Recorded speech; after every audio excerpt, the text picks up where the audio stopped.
Brandon, thanks so much for doing this today. And best of luck in the Stanley Cup final. Thank you. You know, a lot of players get to this spot and they've been on a couple of teams previous. Not everyone is drafted and developed and plays on the team and then makes it to the Stanley Cup final. You've been on a couple of different teams in the NHL.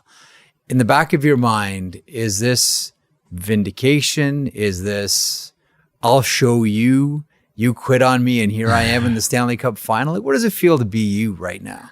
Yeah, you know, I think it's, to be honest, I don't even think that way. I think it's obviously, you know, once you're, you know, you either traded or things of that nature, you don't want to prove the team wrong and things like that. But, you know, whatever team, you know, I was on, I think I just was kind of trying to prove them right for, you know, picking me or being interested or trading. So I think that's one thing. Obviously, Florida picks me up, Billy picks me up, and, you know, there's nothing else that I want to do than, you know, prove him right and make them, you know, think that obviously was the right decision.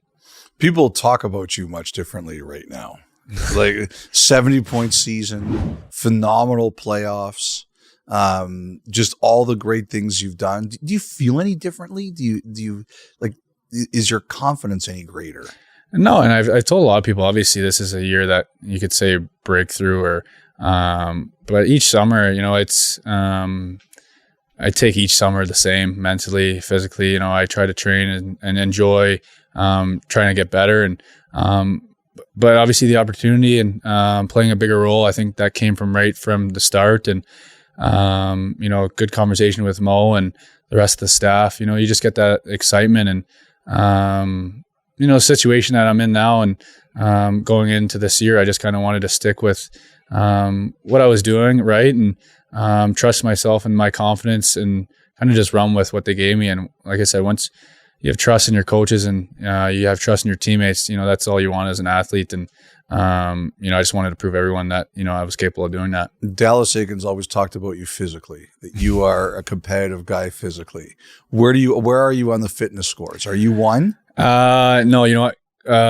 You'd have to look at it, but Forsling won our, we got a couple pretty legit guys where, you know, obviously I take pride in that. And, he's another guy. Like I don't mind having a cookie or two, you know, this guy's strictly staying away from that. So really, he doesn't touch anything. You know, he might beat me by a little bit. And I think that might be the factor, but, you know, it's obviously started at a young age, but, I had Dally, early on and, we'd have a lot of, you know, sessions or bike sessions, you know, we wouldn't skate and he'd do the bikes. And when you see your coach, he'd split the groups and you see your coach on the bike every single group session doing the, like probably, I wouldn't even know, hour or two straight while guys came in and he'd ride the whole time. And, you know, you see stuff like that. And, that's something I remember from Dally is I just wanted to kind of either beat him or, try to stay on a bike as long as he could. And I know he enjoyed.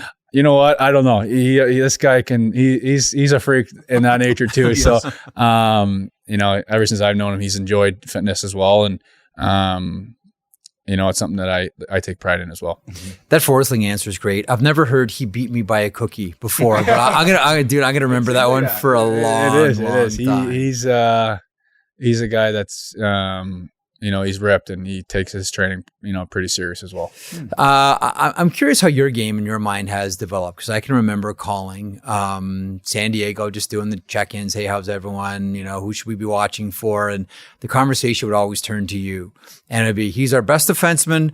He's all over the ice. He joins every rush, but he's such a great skater. He's the first guy back. So I guess it's okay. We don't know where he's going to end up. We don't know what kind of defenseman he's going to end up being. And here he ends up as a defenseman who's going to compete for the Stanley Cup. Going back to San Diego to now, how is your game different?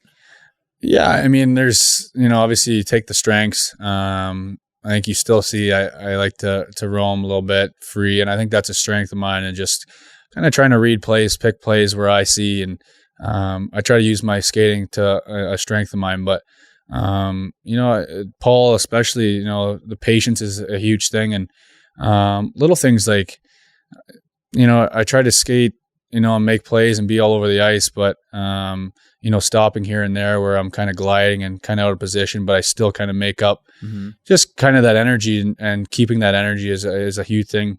And another thing, I don't know if that's just this year and playing more, but, and trying to make the perfect plays or a great play every shift. It's obviously not going to happen every shift, and the league's so good. Everyone, you guys know that. And but being patient, trusting my game and trusting, the spots, and trusting my teammates that they're going to find me in open lanes or things like that. But, Roman, I enjoy doing that. Obviously I pick my spots and be in the right areas and, the right time of games. So much that can go into that, but skating is a huge thing that, I still like gaps and D zone, and there's a lot of things that can go into it, but I thought, skating and being in the right spots is something that I've definitely, improved. Does Paul or Sylvain, they have any rules for you? Like you can't do this or you can't do that, or is there anything you're not allowed to do? No, I mean, obviously maybe try to rush the puck, end to end or things of that nature, but they're good. Obviously they want me to play free. They see my strengths and see, how well it either helps the team or helps myself play. And I think it's working. I think, like I said, being patient, they both taught me to be a little bit more patient. Obviously, sometimes I'm a little antsy, or maybe a couple of shifts I'm a little quiet. The next shift I'm trying to, get something going when it doesn't need to happen like that. So, and that goes with being out there more, being involved in the games, crucial times. It all comes with confidence and believe in myself that, I'm capable of doing that. Last one for me, Brandon, just in all of this great fun that you guys have had in the playoffs, what's the best behind the scenes moment for you? Like something you saw or witnessed that you said, wow, like this is special.